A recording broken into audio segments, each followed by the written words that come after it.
ಬೇರೆ ಎಲ್ಲೋ ಆಕೆ ಅರೇಂಜ್ ಮಾಡ್ಬೇಕಾಗಿತ್ತು. ಅಲ್ಲಿ ನಾವಿರ್ಲಿಲ್ಲ, ಅದಕ್ಕೆ ಇಲ್ಲೇ ಮಾಡಿದೀವಿ. ಅಪ್ಪ ನಾನು ಗಾಡಿ ತರಿಸಿ ನಾನು ಹಿಂದೆ ಹಿಂಗೆ ಹೋಗ್ಬಿಡ್ತೀನಿ. ಬರ್ಲಿ ಫಸ್ಟ್ ಆಫ್ ಆಲ್ ನಮ್ಮ ಮದುಮಗ ತರುಣ್ಗೆ ಚಪ್ಪಾಳೆ.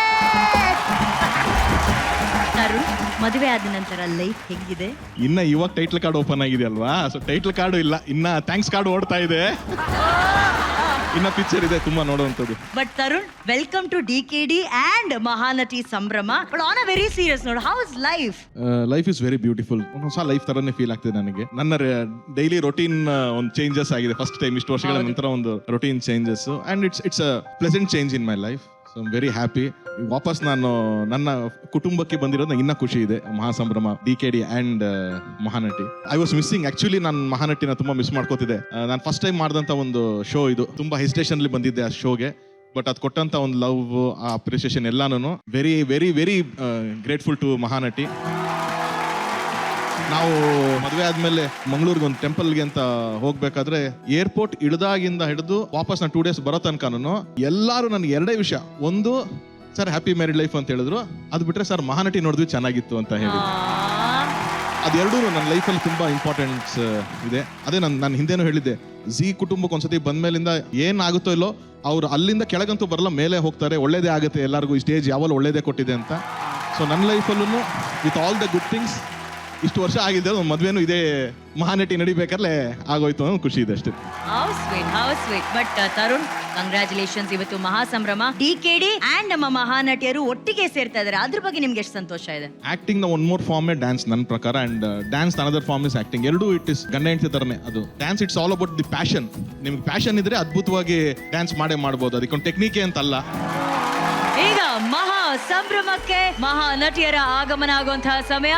ಝೀ ಕನ್ನಡ ನಟನೆಯಲ್ಲಿ ಹಸಿವಿರುವಂತಹ ಕಲಾವಿದರಿಗಾಗಿ ಒಂದು ಬೃಹತ್ ವೇದಿಕೆಯನ್ನ ಸೃಷ್ಟಿ ಮಾಡ್ತು. ಅಲ್ಲಿ ನಟನೆಯ ಪಾಠಗಳನ್ನ ಕಲಿತು ಭರವಸೆಯ ನಟಿಯರಾಗಿ ಬೆಳೆದು ಇದೀಗ DKD ವೇದಿಕೆಗೆ ಮತ್ತೆ ನಮ್ಮನ್ನೆಲ್ಲರ ಅನ್ಸೋದಕ್ಕೆ ಬರ್ತಾ ಇದ್ದಾರೆ. ಸ್ವಾಗತಿಸಿ ಮಹಾನಟೀಸ್ ಆನ್ ಸ್ಟೇಜ್. ಹೆಣ್ಣೆ ಹೆಣ್ಣೆ ಕನಸುಗಳು ಕೋಟಿರಲಿ, ಮುಂದೆ ನಡೆಯೇ ನನಸಾಗುವ ದಾರಿಯಲಿ. ಮನಸ್ಸು ಇದ್ರೆ ಮಾರ್ಗ ಧೈರ್ಯವಾಗಿರು, ಬೆಟ್ಟದಷ್ಟು ಆಸೆ ಹೊತ್ತಿರೋ ಮನವೇ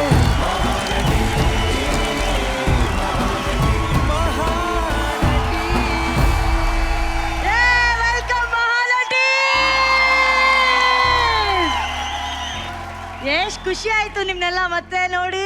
ಹೇಗಿದ್ದೀರಾ ಎಲ್ಲಾರು? ಸೂಪರ್.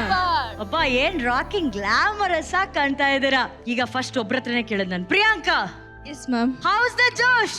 ಸಕ್ಕತ್ತಾಗಿದೆ ಮ್ಯಾಮ್, ತುಂಬಾ ಖುಷಿ ಆಗ್ತದೆ. ಅದೊಂದೇ. ಎಲ್ಲಿ ನಮ್ಮ ಬಿಂದು ಮೇಡಮ್? ಎಲ್ಲಿ ಬಿಂದು?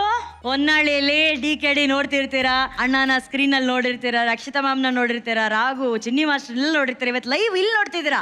ಫಸ್ಟ್ ಮಹಾನಟಿಕ್ಸ್ ಫಸ್ಟ್ ನಾ ಮೆಗಾ ಆಡಿಷನ್ ಬಂದಾಗ ಹಿಂಗೆ ಕೈ ನಂದು ನಡಕ್ತಿತ್ತು, ಇವಾಗ್ಲೂ ನಡಕ್ತಿದೆ. ಇವ್ರನ್ನೆಲ್ಲ ನೋಡ್ತಾ ಇದ್ದೀನಿ, ಸಿಕ್ಕಾಪಟ್ಟೆ ಖುಷಿ ಆಗ್ತಿದೆ.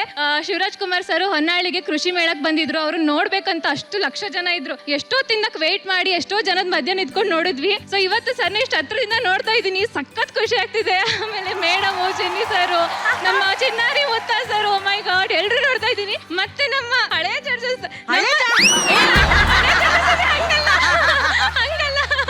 ನಮ್ಮ ಜಡ್ಜಸ್ ಆ ತರ. ಮತ್ತೆ ಅವ್ರು ನಮ್ಗೆ ಗೊತ್ತಿರ್ಲಿಲ್ಲ, ಇಲ್ಲಿ ಬಂದು ನೋಡಿದ್ವಾ ಸಡನ್ ಶಾಕ್ ಆಗ್ಬಿಡ್ತು. ಅರೇ ನಮ್ ಜಡ್ಜಸ್ ಎಲ್ಲ ಬಂದಿದ್ದಾರೆ ಅಂತ. ಸಿಕ್ಕಾಪಟ್ಟೆ ಖುಷಿ ಆಗ್ತಿದೆ. ಇನ್ನೊಂದು ಹೇಳ್ತೀನಿ, ಏನಂದ್ರೆ ಮನೇಲಿ ಹಬ್ಬ ಇರುತ್ತೆ ಅಜ್ಜಿ ಮನೇಲಿ. ಸೊ ಎಲ್ರು ಬಂದು ಸೇರ್ಕೊಂತೀವಿ, ಅಕ್ಕ ತಂಗಿ ಮಕ್ಕಳು, ಹಿರಿಕರು ಎಲ್ಲ ಸೇರ್ಕೊಂತೀವಿ. ಸೇಮ್ ಫೀಲ್ ಕೊಡ್ತಾ ಇದೆ. ಸೊ ಮನೇಲಿ ಒಬ್ರು ಇರ್ತಾರೆ, ಅವ್ರು ಇದ್ರೇನೆ ಅದು ಹಬ್ಬಕ್ಕೊಂದ್ ಕಳೆ. ಅವ್ರ ಇಲ್ಲ ಅಂದ್ರೆ ಕಳೆನೇ ಇರಲ್ಲ. ಆ ಕಳೆ ತರೋ ನೀವ್ ಅನುಶ್ರೀ ಮೇಡಮ್. ಅಲ್ಲಲ್ಲ, ನಾನು ಅಜ್ಜಿ ಅಂತ ಹೇಳ್ತಾ ಇದ್ದಲ್ಲ. ಯಾವ ಲೆವೆಲ್ ಇಟ್ಟಿದ್ದಾರೆ ನಿಮ್ನ ಅಜ್ಜಿ ಮಾಡ್ಬಿಡ್ಲ. ಹಿರಿಕರು ಇರ್ತಾರೆ, ಒಬ್ರು ದೊಡ್ಡವರು ವಯಸ್ಸಾದವರು, ಒಂದ್ ಇದ್ರ ಕೂತ್ಕೊಂಡು ಹಿಂಗ್ ಇಸ್ಕೊಂಡು ಎಲ್ಲಾರ್ಗು ಇದು ಬನ್ರೋ ಆ ತರ, ಆ ಲೆವೆಲ್ ಅನ್ಕೊಂಡೆ ಅಣ್ಣ. ಇವಳು ಹೊಗಳ್ತಾ ಇದ್ದಲ್ಲ, ನನ್ನ ಏನ್ ಹೇಳ್ತಾ ಇದ್ದಲ್ಲ ಅಂತ. ಜಸ್ಟ್ ಲೀವ್ ಇಟ್ ಅಣ್ಣ, ಜಸ್ಟ್ ಲೀವ್ ಇಟ್ ಬಿಂದು. I should take this opportunity. ಅಣ್ಣ ಇದ್ದಾರೆ ಅಂತಲ್ಲ, ಬಟ್ ನೋಯಿಂಗ್ಲಿ ಅವ್ರ annoyingly is been part of my journey. ನಾವು ವರ್ಕ್ ಮಾಡಿಲ್ಲ ಆಸ್ ಡೈರೆಕ್ಟರ್ ಅಂಡ್ ಆಕ್ಟರ್ ಆಗಿ.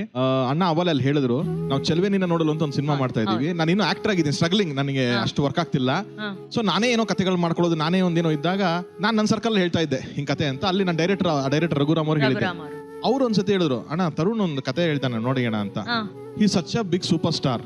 ತರುಣ್ ಏನೋ ಮಾಡಿದ್ಯಾ ಹೇಳಮ್ಮ ನೀನು. ನನಗೆ ಯಾರೋ ಆಕ್ಟರ್ ಹೇಳಕ್ಕೇನೆ ಹಿಂದೆ ಮುಂದೆ ನೋಡ್ತಾ ಇದ್ದೀನಿ ನಾನು, ಯಾರೋ ಹೊಸಬ್ರಿಗೆ ಹೇಳ್ಬೇಕು ಅಂತ. ಅಣ್ಣ ಕರೆದು ಕೂರ್ಸ್ಕೊಂಡು ನಾನು ಕೇಳ್ತಾರೆ, ಫಸ್ಟ್ ಟೈಮ್ ಎವರ್ ನಾನು ನೀನು ಡೈರೆಕ್ಟರ್ ಆಗ್ತೀನಲ್ಲ ಗೊತ್ತಿಲ್ಲ, ಒಂದು ಕತೆ ನರೇಟ್ ಮಾಡಿದ್ದು ನಾನು ಡಾಕ್ಟರ್ ಶಿವರಾಜ್ ಕುಮಾರ್ ಅವ್ರಿಗೆ ಅನ್ನೋದು ನನ್ನ ಮನಸ್ಸಲ್ಲಿ ಆಯ್ತು.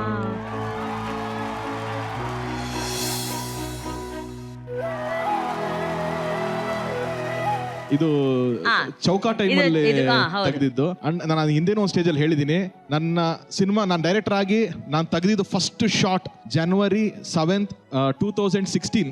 ಅದು ಬೆಳಗ್ಗೆ ನಾನು ಒಂದು 8 ಗಂಟೆಗೆ ಫಸ್ಟ್ ಶಾಟ್ ತೆಗಿಯೋದೇ ನಾನು ಯಾವುದು ಅಂತಂದ್ರೆ ಮೇನಕಾ ಥಿಯೇಟರ್ ನಲ್ಲಿ. ಆ ಫಿಲಮ್ ಅಲ್ಲಿ ಆನಂದ್ ರಿಲೀಸ್ ನಾನು ರೀಕ್ರಿಯೇಟ್ ಮಾಡಿರ್ತೀನಿ. ಸೊ ಒಂದು ಥಿಯೇಟರ್ನೇ 86 ತರ ಕ್ರಿಯೇಟ್ ಮಾಡಿದ್ದೆ. ಒಂದು 70 ಅಡಿದು ಶಿವಣ್ಣನ ಕಟೌಟ್ ಹಾಕಿರ್ತೀನಿ ಆನಂದದ್ದು. ಸೊ ನನ್ನ ಫಸ್ಟ್ ಶಾಟ್ ಆ ಕಟೌಟ್ ಜಿಮ್ಮಿ ಜಿಪ್ಪಿಂಗ್ ಒಂದು ಟ್ರಾವೆಲ್ ಆಗುತ್ತೆ. ನನ್ನ ಲೈಫಿನ ಫಸ್ಟ್ ಶಾಟ್ ಅದೇ ತೆಗ್ದಿದ್ದು ನಾನು. ನಿಮ್ಮ ಈ ಹೃದಯವಂತಿಕೆಗೆ we just want to clap ಅಣ್ಣ. ಏನ್ ವಿಜಯವಂತಿಕೆ ಇದೆಲ್ಲ ನಾವು ಅಣ್ಣ ವಿ ರಿಯಲಿ ಲವ್ ಯು ಅಣ್ಣ. ನಾವೆಲ್ಲ ಅಪ್ಪಾಜಿ ಅವರಿಂದ ಕಲ್ತಿದ್ದು ಅಷ್ಟೇ. ಯಾಕಂದ್ರೆ ಈಗಿನ ಟೈಮ್ ಏನಾಗ್ಬಿಟ್ಟಿದೆ, ಎಲ್ಲರೂ ಏನಾದ್ರು ಒಂದು ಮಾತಾಡ್ಬೇಕಾದ್ರೆ ಏನೋ ಎಕ್ಸ್ಪೆಕ್ಟ್ ಮಾಡ್ತಾರೆ, ಇದು ಕೊಡಿ ಅದು ಕೊಡಿ. ಬಟ್ ಇಲ್ಲೇನಂದ್ರೆ ಒಂದು ಟ್ರೂ ಟ್ಯಾಲೆಂಟ್ನ ಚೆನ್ನಾಗಿದ್ದಾಗ ಹೇಳ್ಬಿಡ್ಬೇಕು. ಅದು ಏನಾಗುತ್ತೋ ಬಿಡುತ್ತೋ ನಮ್ಗೆ ಗೊತ್ತಿಲ್ಲ, ಅದು ದೇವ್ರ ಇಚ್ಛೆ. ಬಟ್ ಒಂದ್ಸತಿ ಅವ್ರಿಗೆ ನಮಗೂ ಬೇಜಾರಾಗುತ್ತೆ, ಇವಾಗ ಬೇಡ ಕಣೆ ಆಮೇಲೆ ಬಾರ, ನಮಗೂ ಕೋಪ ಬರುತ್ತೆ, ಬರಲ್ಲ ಅಂತಲ್ಲ. ಬಟ್ ಹೇಳ್ತೀವಿ. ಇವಾಗ ಏನಂದ್ರೆ ಟೈಮ್ ಇದೆಯಲ್ಲ, ಎಲ್ಲರೂ ಎಲ್ಲ ಮನುಷ್ಯನ ಥರನೂ ನಾನು ಉಪ್ಪು ಹುಳಿ ಖಾರ ಎಲ್ಲ ತಿಂತೀವಿ, ಕೋಪ ಬರ್ತಾ ಇರ್ತೀವಿ, ಏನೇ ಇವಾಗ ಬಂದ್ಬಿಟ್ರ ಅಂತೀವಿ, ಸರಿ ಆಮೇಲೆ ಬಾಪ. But I never disappoint anybody. ಯಾರೋ ಬರ್ತಾರೆ ಡೈಲಿ, ಯಾರಿಗೋ ಒಂದು ಬೈಟ್ ಕೇಳ್ತೀವಿ, ಯಾರು ಅಂತ ಗೊತ್ತೇ ಇರಲ್ಲ, ಅಣ್ಣ ಇವ್ರ ಫ್ರೆಂಡ್ ಅಂದ್ಬಿಟ್ಟು ಬರ್ತಾರೆ. ಬಟ್ ಆಯ್ತು ನೋಡೋಣ, ಏನೋ ಒಂದು ಹೆಲ್ಪ್ ಆದ್ರೆ ಆಗ್ಲಿ ಬಿಡಿ, ಯಾಕೆ ಆಗಬಾರ್ದು ಅಷ್ಟೇನೆ. ಬೆಳಿಬೇಕು ಎಲ್ಲರೂ. ನಾನು ಅವತ್ತು ಹೇಳ್ದೆ, ಇವತ್ತು ಹೇಳ್ತಾ ಇದ್ದೀನಿ, ಇದು ಯಾರಪ್ಪನ ಮನೆ ಸೊತ್ತು ಅಲ್ಲ, ಯಾರು ಬೇಕಾರ ಬರ್ಬೋದು. We should welcome them. ಆಮೇಲೆ ನಾವೇ ಇಲ್ಲಿರ್ತೀವಿ, ಯಾವನ ಟಾಪ್ ಇರ್ತೀವಿ ಅನ್ನೋದು ಶಾಶ್ವತ ಅಲ್ಲ. ಒಬ್ಬ ಹುಟ್ಟಿದ ಮೇಲೆ ಹೋಗ್ಲೇಬೇಕು, ಆ ಜಾಗಕ್ಕೆ ಇನ್ನೊಬ್ಬ ಬರ್ಲೇಬೇಕು. ಅದು ಪ್ರಕೃತಿ ನಿಯಮ, ಅದನ್ನ ತಪ್ಸಕ್ಕಾಗಲ್ಲ. ಯು ಕ್ಯಾನ್ ಸೇ ನೋ, ನಾ ಹೋಗಲ್ಲ, ನಾ ಇಲ್ಲೇ ಇರ್ತೀನಿ ಅಂತ ಹೇಳಕ್ಕಾಗತ್ತಾ? ಟಪ್ ಅಂತ ಅಲ್ಲಾಗ್ತಾನೆ, ಯಮ ಕರ್ಕೊಂಡು ಹೋಗ್ತಾ ಇರ್ತಾನೆ. That's it, that's life. But ಇರೋವರೆಗೂ ಚೆನ್ನಾಗಿದ್ ಬಿಡೋಣ ಅಷ್ಟೇ. All the best.